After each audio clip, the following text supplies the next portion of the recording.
lovely people, welcome back to my channel Ranita Coaching Center. So in today's video we are going to do class 9th English Kaveri lesson 1.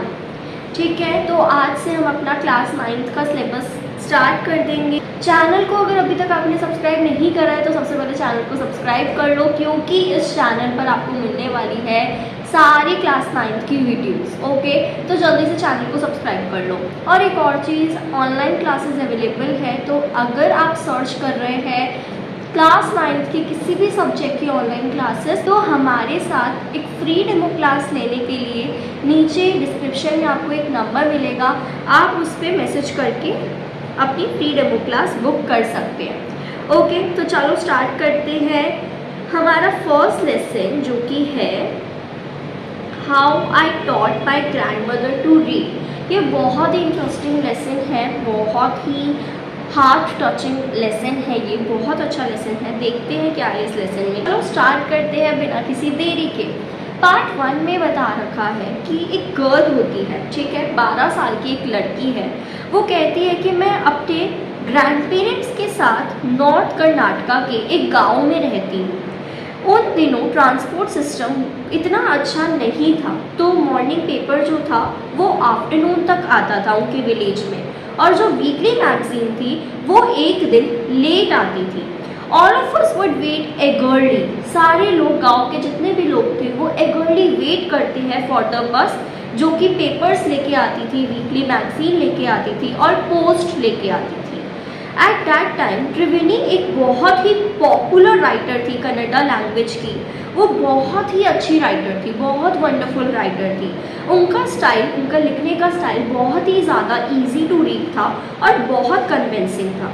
उनकी story किस theme से deal करती थी? बहुत ही complex psychological problem के साथ in the life of ordinary people, यानी कि जो आम जनता है उनके ज़िंदगी में जो साइकोलॉजिकल कॉम्प्लेक्सेस होते हैं उसके बारे में उनकी नॉवेल्स डील करती थी, और वो हमेशा ही बहुत ही ज़्यादा इंटरेस्टिंग होती थी। अनफॉर्चुनेटली कन्नड़ा लिटरेचर के लिए उनकी जो डेथ थी वो बहुत ही जल्दी हो गई। जो राइटर थी त्रिवेणी की, उनकी डेथ बहुत जल्दी हो गई। इवन नाउ आफ्टर 40 ईयर्स अभी भी लोग उनकी नॉवल को अप्रिशिएट करते हैं। उनकी डेथ के 40 साल के बाद भी उनकी नॉवल को अप्रिशिएट किया जाता है। आगे देखते हैं, उनकी एक नॉवल थी जो कि थी काशी यात्रा। वो बहुत ही अच्छी थी और वो वीकली आती थी, ठीक है, वीकली करमवीर सीरियल में आती थी। It is the story of old lady. Kashi यात्रा किसके बारे में था? एक ओल्ड बूढ़ी औरत के बारे में था, और उनका एक डिज़ायर कि उनको काशी या वाराणसी जाना है, काशी या वाराणसी विजिट करना है। मोस्ट हिंदू ये बिलीव करते हैं कि काशी जाकर जब लॉर्ड विश्वेश्वरा को हम पूजते हैं तो हमें अल्टीमेट पुण्य प्राप्त होता है। This old lady also believed in this, और उनके जो स्ट्रगल थे वहाँ जाने के लिए वो डिस्क्राइब कर रखे हैं काशी यात्रा नॉवल में। In the story there was also a young orphan girl. उसी काशी यात्रा स्टोरी में एक यंग ऑर्फन, जिसके मम्मी पापा नहीं थे, अनाथ लड़की थी, जो एक लड़के के साथ प्यार में पड़ जाती है और उससे शादी करनी होती है, लेकिन उसके पास बिल्कुल भी पैसे नहीं होते हैं उसे शादी करने के लिए। इन द एंड जो ओल्ड लेडी थी वो अपनी सारी सेविंग्स किसे दे देती है? उस लड़की को दे देती है, ठीक है। अपनी जो भी सेविंग उसने करी थी काशी जाने के लिए, वो सारी सेविंग उस लड़की को, ऑर्फन गर्ल को दे देती है उसकी शादी के लिए। शी सेज कि जो हैप्पीनेस है इस अनाथ लड़की की वो ज़्यादा इम्पॉर्टेंट है then worshipping lord Vishweshwara at Kashi. My grand mother Krishnakka. अब दोबारा से स्टोरी पे आते हैं। वो 12 साल की लड़की की दादी कृष्णक्का जिसका नाम था, वो कभी भी स्कूल नहीं गई, तो वो बिल्कुल भी पढ़ नहीं पाती थी। हर वेडनेसडे जब ये मैगजीन आती थी तो वो ही लड़की, वो 12 साल की लड़की अपनी दादी को पूरी कहानी सुनाती थी। उस समय दादी जो है, उसकी दादी सारे काम छोड़कर बहुत ही कंसंट्रेशन के साथ उस नॉवल को सुनती थी। लेटर उसके बाद वो रिपीट भी करती थी पूरे टेक्स्ट को। वो कहती है कि मेरी ग्रैंड मदर भी कभी काशी नहीं गई, वो भी ओल्ड है, तो वो नॉवल के प्रोटैगनिस्ट मतलब जो मेन वो कैरेक्टर होता है स्टोरी का, जैसे कि काशी यात्रा में कौन है मेन कैरेक्टर, प्रोटैगनिस्ट है ओल्ड लेडी जो काशी जाना चाहती थी।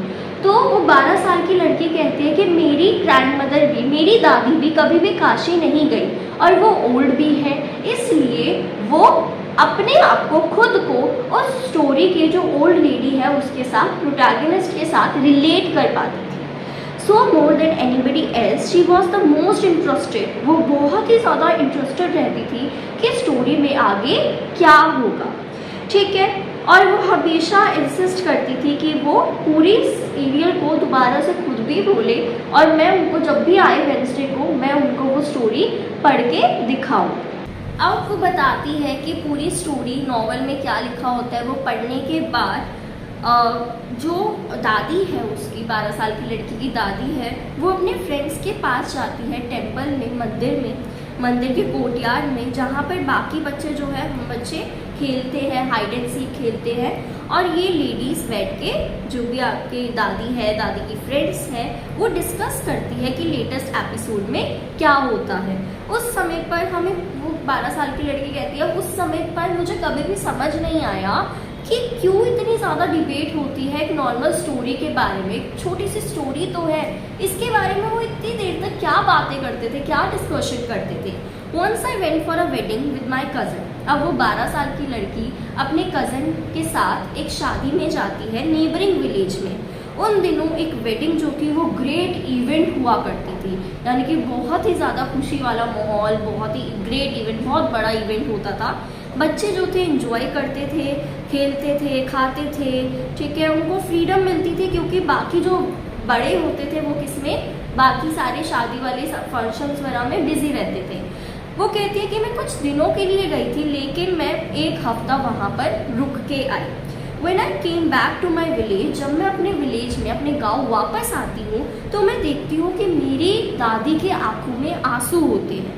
मैं सरप्राइज हो जाती हूँ क्योंकि मैंने डिफ़िकल्ट सिचुएशंस में भी उनकी आंखों में कभी आंसू नहीं देखे। मैं बहुत ज़्यादा दुखी हो जाती हूँ कि ऐसे क्यों हुआ है, वो क्यों ऐसे रो क्यों रही है। तो मैं पूछती हूँ, अव्वा इज़ एवरीथिंग ऑल राइट? तो वो अपनी दादी को, मदर को कन्नड़ा में अव्वा बुलाते हैं, तो वो अपनी दादी को अव्वा बुलाती थी।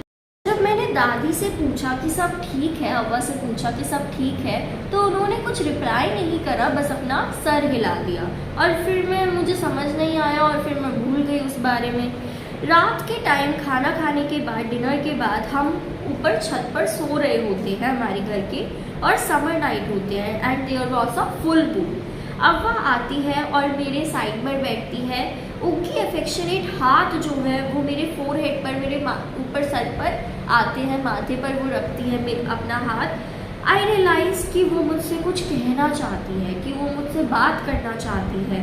तो मैं उनसे पूछती हूँ कि क्या मैटर है। ये 12 साल की लड़की पूछती है दादी से कि क्या हुआ है। तो दादी बताती है कि जब मैं छोटी थी तो मैंने अपनी माँ को खो दिया।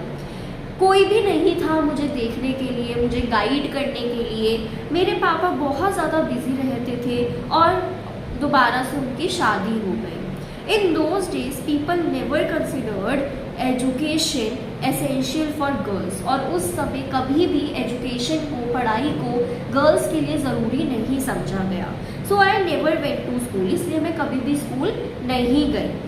मेरी शादी बहुत जल्दी हो गई, फिर मेरे बच्चे हो गए, मैं भी बिज़ी हो गई अपने फैमिली में। लेटर मेरे पोता पोती हो गए, ठीक है, और मुझे हमेशा खुशी होने लगी कि मैं उनको खाना खिलाऊँ अच्छा, ठीक है, उनको फीड करूँ, कुक करूँ उनके लिए, उनको खाना खिलाऊँ। एट टाइम्स मुझे कभी कभी रिग्रेट भी होता है कि मैं कभी भी स्कूल नहीं गई, और इसलिए मैं मेक श्योर करती हूँ कि मेरे बच्चे और मेरे पोता पोती, ग्रैंड चिल्ड्रन अच्छे से पढ़ाई करें, ठीक है। So this is all about part 1। अब इसके आगे भी पार्ट 2 है, वो हम नेक्स्ट वीडियो में कवर करेंगे।